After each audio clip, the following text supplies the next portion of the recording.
Hey y'all, how's it going? Dr. Adamson again.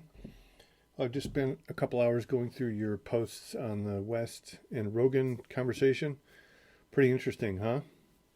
Lots and lots of ideas to discuss there. I find Cornel West to be a very, very interesting guy. He certainly knows a lot, doesn't he, about history and philosophy and culture. Um, well, anyway, I want to go through some of your posts and make some comments again, as I did, in the spirit of continuing the conversation, affirming the interesting points you're making, and then maybe challenging you to think beyond them a little bit. So let's get started.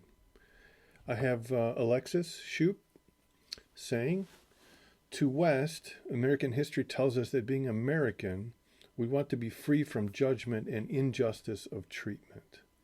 With this, I agree what West is applying. The reason being that being us Americans, we have a desire to be freed from judgment and injustice.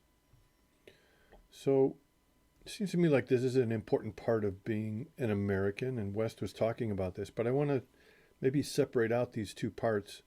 It seems to me that everyone would agree, no matter what side of the political spectrum you're on, that being an American means pushing for freedom from unjust treatment. So wherever there is unjust treatment, Americans say we need to stop that, we need to correct that. That's part of being American. But being free from judgment, I wonder how far we should take that. Of course, we all can sort of get the point of that none of us thinks it's okay or good for us just to be judged superficially based upon stereotypes or differences and things like that.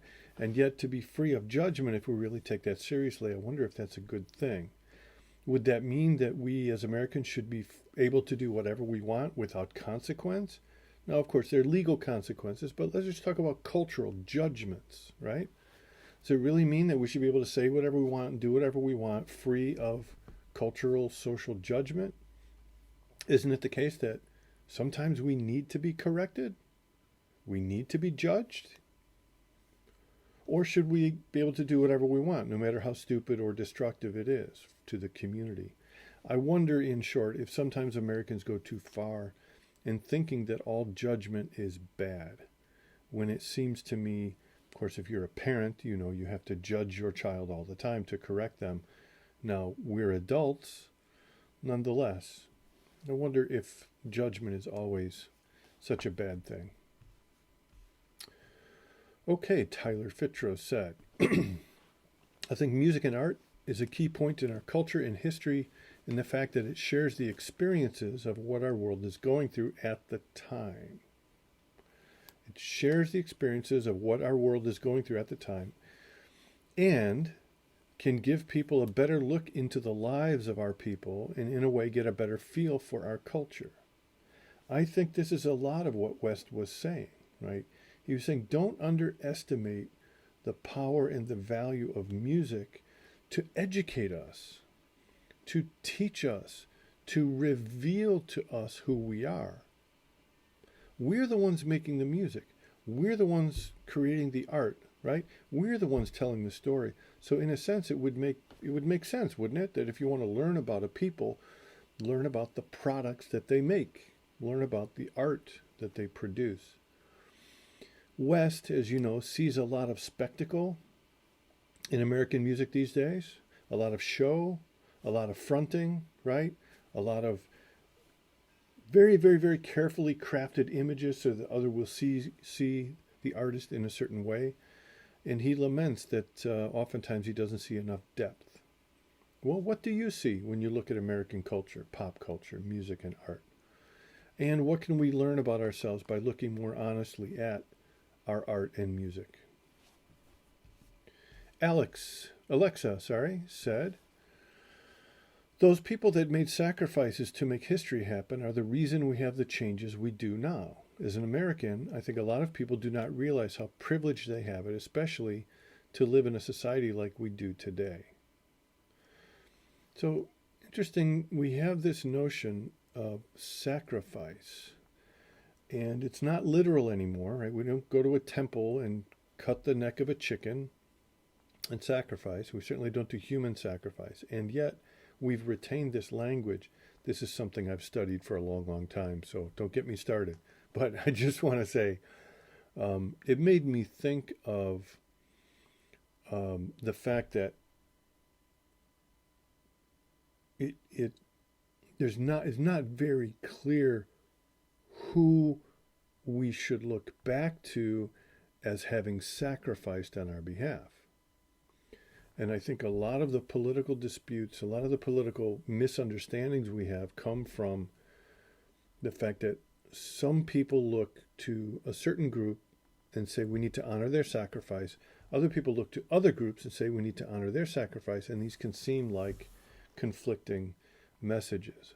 So very briefly, I would say many people, most Americans, look back to soldiers who have fought in various wars and say they deserve our honor and respect. We have an obligation to honor their sacrifice. And that doesn't mean just saying, thank you for your sacrifice. It means preserving, for example, the freedoms that they died for.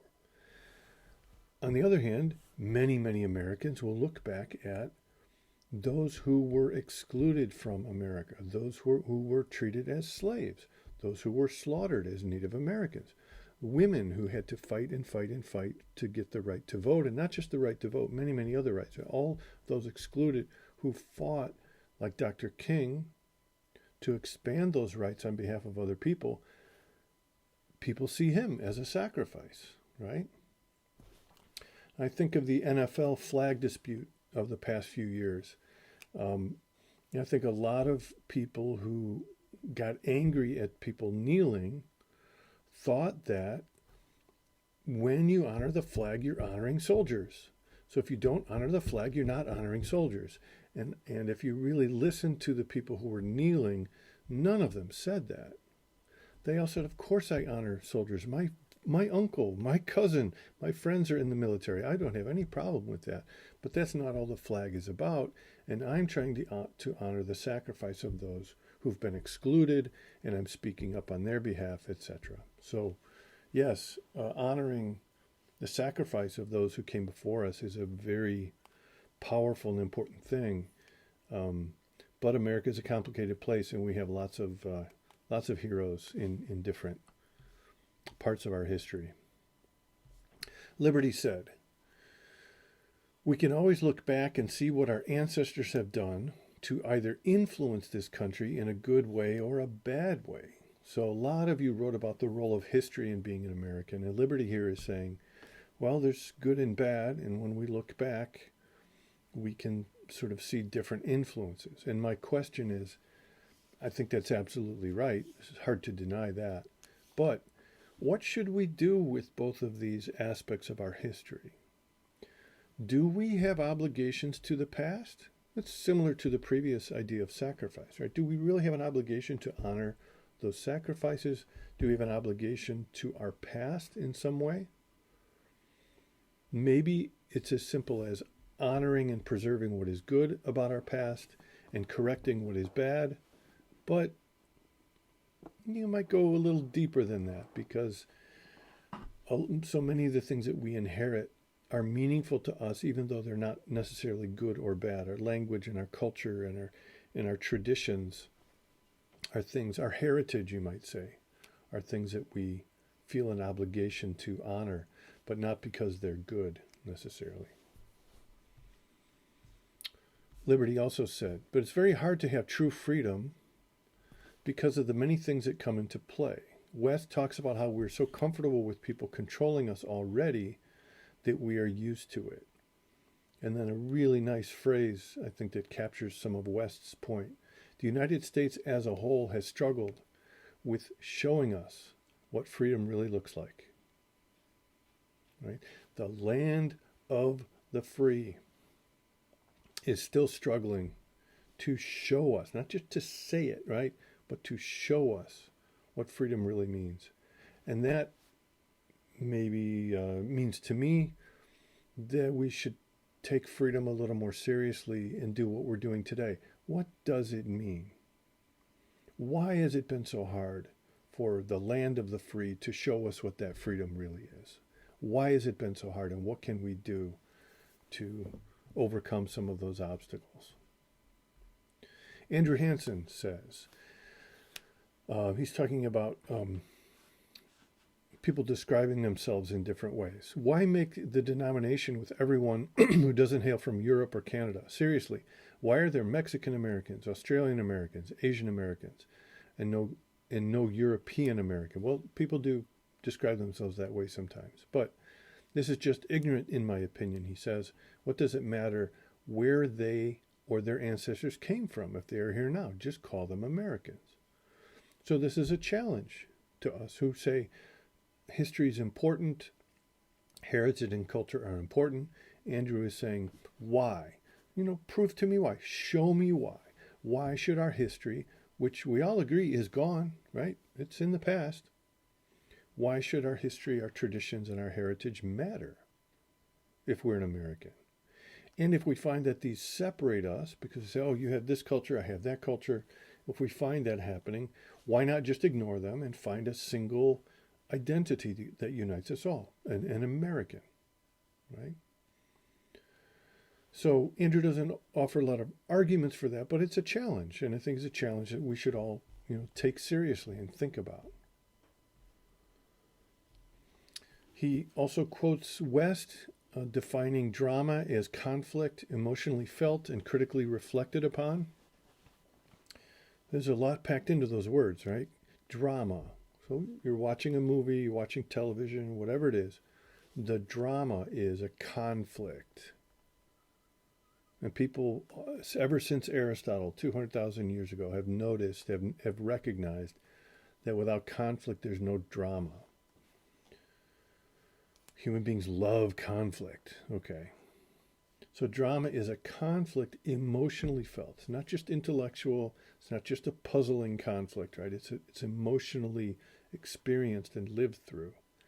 And as an art form, when you create a drama, it has a critical reflective dimension. What does that mean?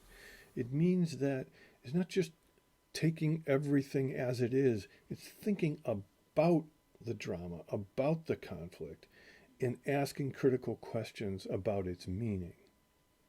So, in short, he's saying, as Andrew says here, the deep proponent to comedy is discussing the human condition, right?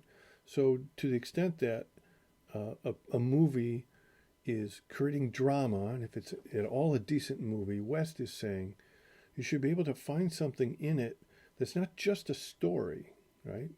But that's somehow revealing something or trying to suggest something about what it means to be human. So Andrew says the deep proponent is discussing the human condition, and comedy, just another form of drama, allows us to recognize our limits without being attacked or insulted. I find this an interesting idea. Is it important to recognize our limits? Americans don't always like to hear that. But is it important to recognize our limits? Why? And what would happen if we weren't able to recognize our limits? Whether as individuals, if I just did not recognize my limits, right? Or as a society, as a people, if we didn't recognize our limits.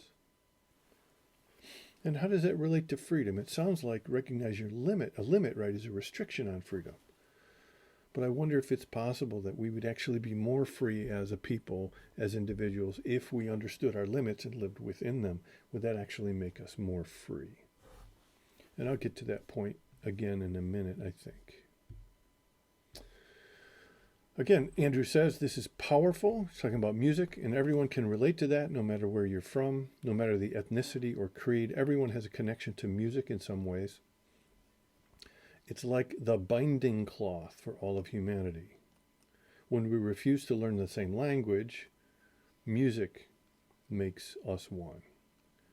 And I'll just say, however it comes, whatever form it comes in, whether it's music or something else, I agree. We could use a little more binding cloth right now.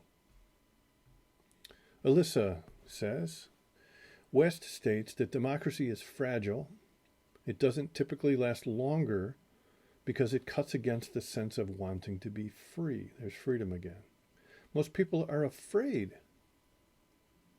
of freedom, West says. People want to defer to authority when they're introduced to freedom. There's no freedom without courage. People conform. They're used to, she said, well-dusted injustice. I think she means well-adjusted to injustice. People do not want to end up on a cross or like Socrates.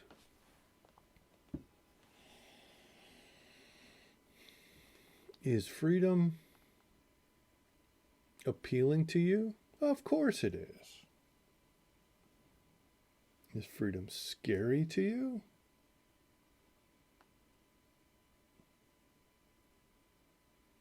West is suggesting that freedom scares us. It's appealing, and it scares us. Why? Well, it's pretty simple. If you're truly free, then you're responsible for what you do. There are no excuses. You can't blame someone else. If you are free to choose whatever it is, it's all on you. Total responsibility. No place to hide. No one to blame. This is what West means by the courage to be free. He's not the first to say this. The courage required to be free. And it may be easier to give up your freedom to someone else so that they can make the tough decisions for you. Just follow the leader, right?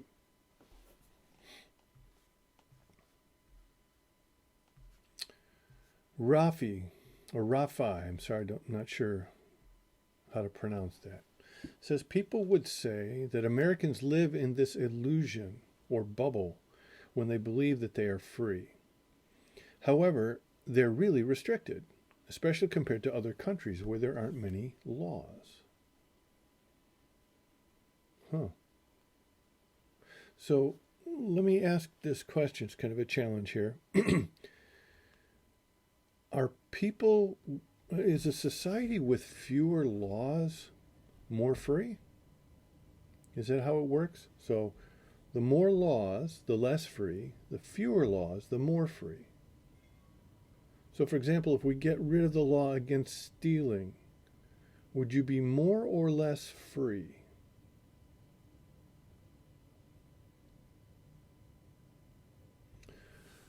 If you think of freedom as merely the lack of restraint, right? There are no restrictions, no laws in this case, right?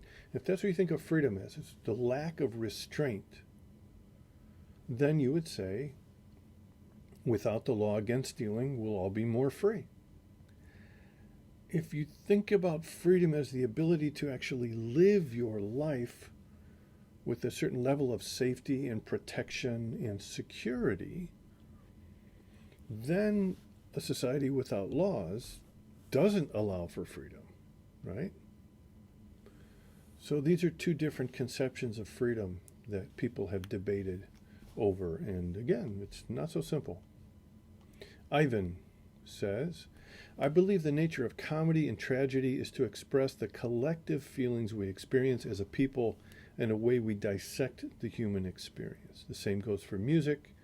Both are ways we connect to our primal tribal minds in the sense that it allows us to have this almost collective human consciousness in a collection of stories and forms of expression of emotion.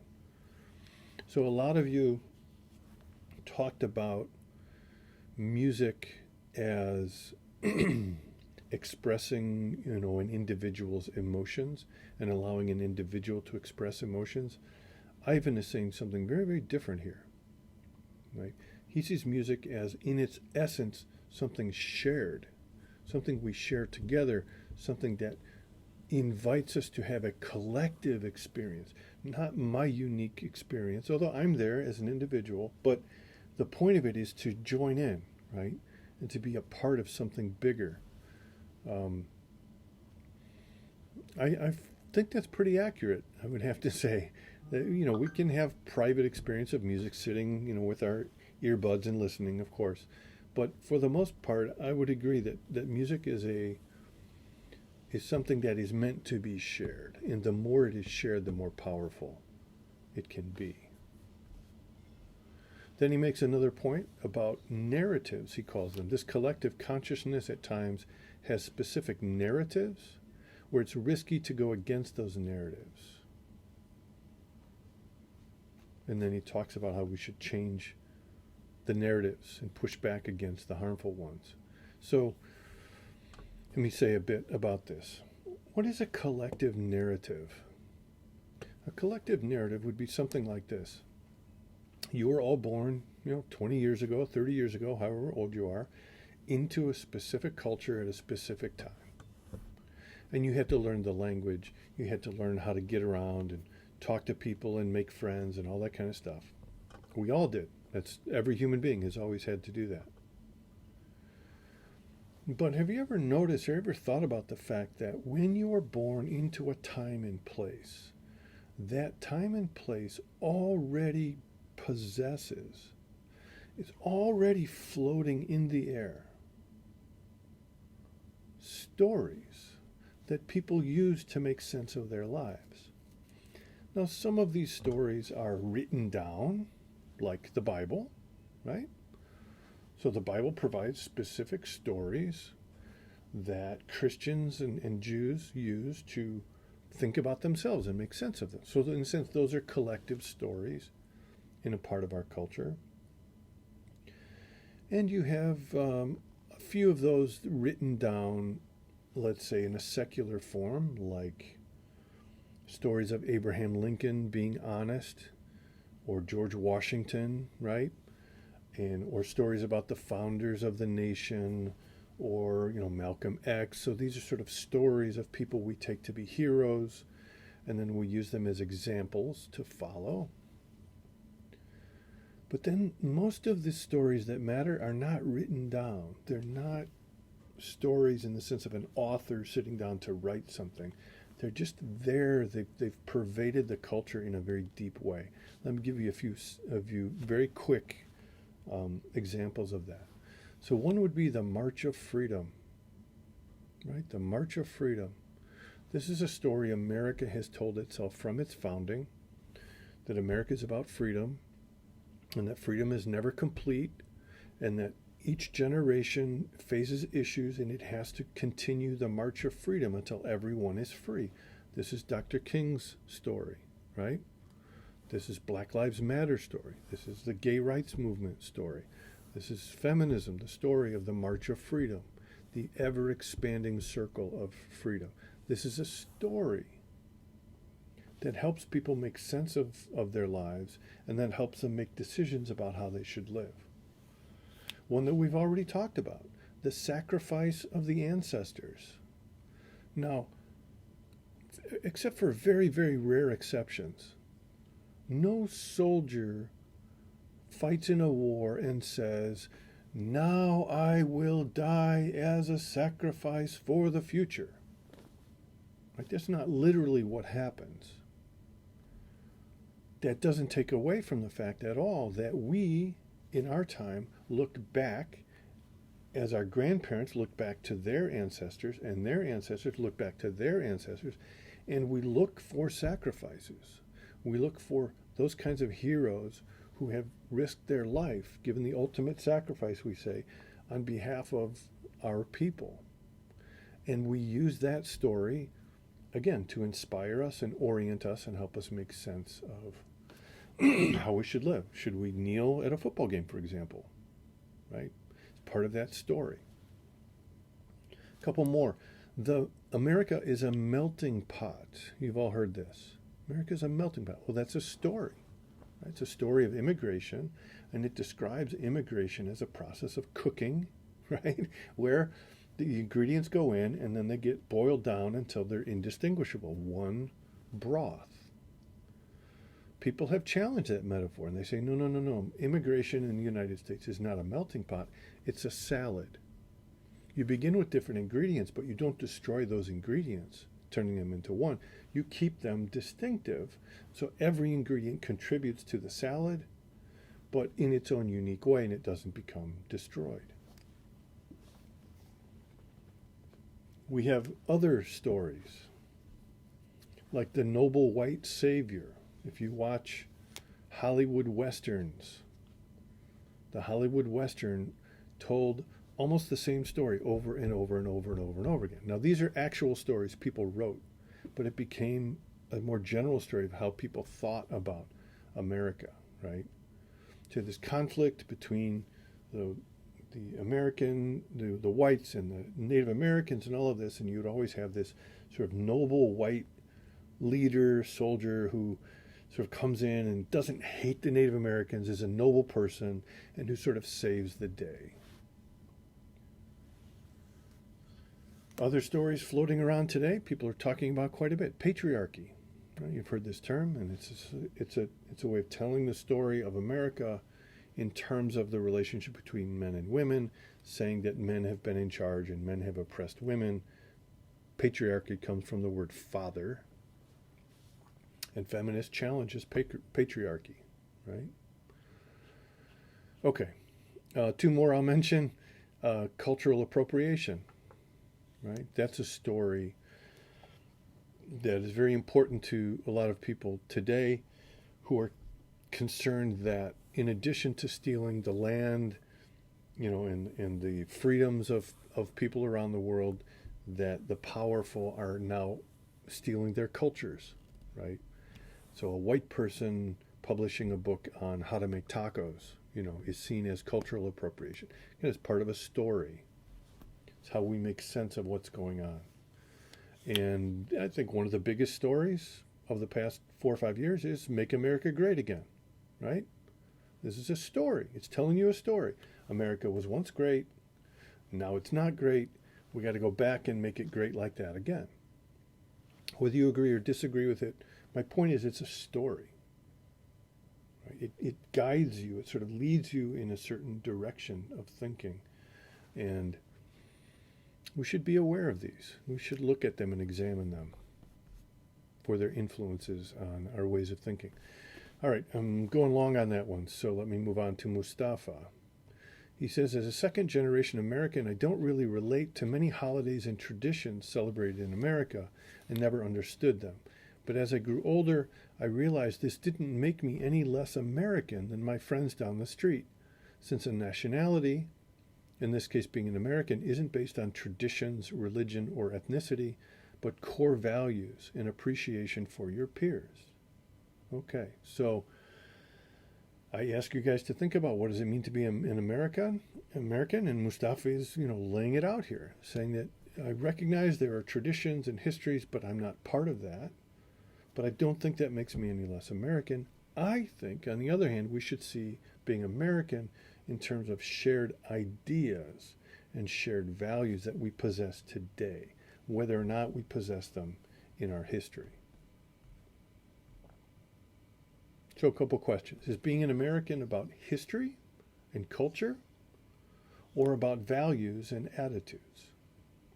Should Americans look to the past to make sense of ourselves, especially when some people are excluded from that past, right? Or should we look for shared ideas and values today and really let the past be the past? Those would be two very different answers to what it means to be an American, and I think it's worth discussing.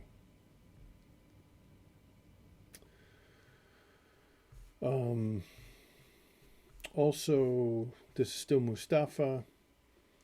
I'm not going to read it all because it was very nicely written, talking about how America, from the beginning, espoused freedom and these beautiful ideals, and yet created slavery and slaughtered Native Americans as a form of hypocrisy. And he says, based on all of this, I do not think that our history defines what it means to be an American, but it defines what an American should not do. So history is valuable, but mostly as a negative example. At least I think insofar as our history has been hypocritical, right? That's something we should try to avoid. Okay, Jenna says, in America, we do not teach history in a true light. The Trail of Tears is not covered in classes anymore. If you don't know what that is, look it up. That's part of Jenna's point. If you don't know what the Trail of Tears is, go on Wikipedia now, look it up. Slavery is a sensitive subject, so it isn't hit as hard as it was, and some kids didn't even know what the Holocaust is. Because we downplay the horrors and tragedies of the past, it creates hubris. And we will be doomed to repeat our past because we refuse to learn from it. Okay, this is the last point. Americans are famously confident and bold. I don't mean each individual American, but as a group, as a collective, as a nation, we're known around the world for being bold and being confident and being optimistic. Is that confidence justified? It's one of Jenna's questions. Is it a good thing to be optimistic and idealistic about freedom? Or are we risking hubris? If you don't know what hubris is, look it up. Hubris, but I'll tell you now. It's a Greek term, and that's why it's beautiful to finish with this comment, because Cornel West starts with the Greeks, and now we return to the Greeks. We're risking hubris, the Greek term for what happened to Prometheus when he tried to fly too close to the sun. You all know that story, right? Prometheus wanted to fly higher and higher. He built some wings. He had wax on the wings, and he flew and flew and flew and flew up to the sun until he got too close, and the sun melted the wax on his wings, and he fell. That's hubris. That's not being aware of your limits. That's trying to exceed your limits. The limits you really should be aware of, right? So I think it raises the question, what is the role of humility in American life? As Americans relate to the rest of the world, should we maybe be a little more humble? And what would that mean? As we relate to each other, as Republicans and Democrats, as rural and urban, black and white, whatever it is there a role? Is there a place? Is there a necessity for some humility? Okay. Thanks for the interesting, provocative discussion. I hope you enjoyed it. See you soon.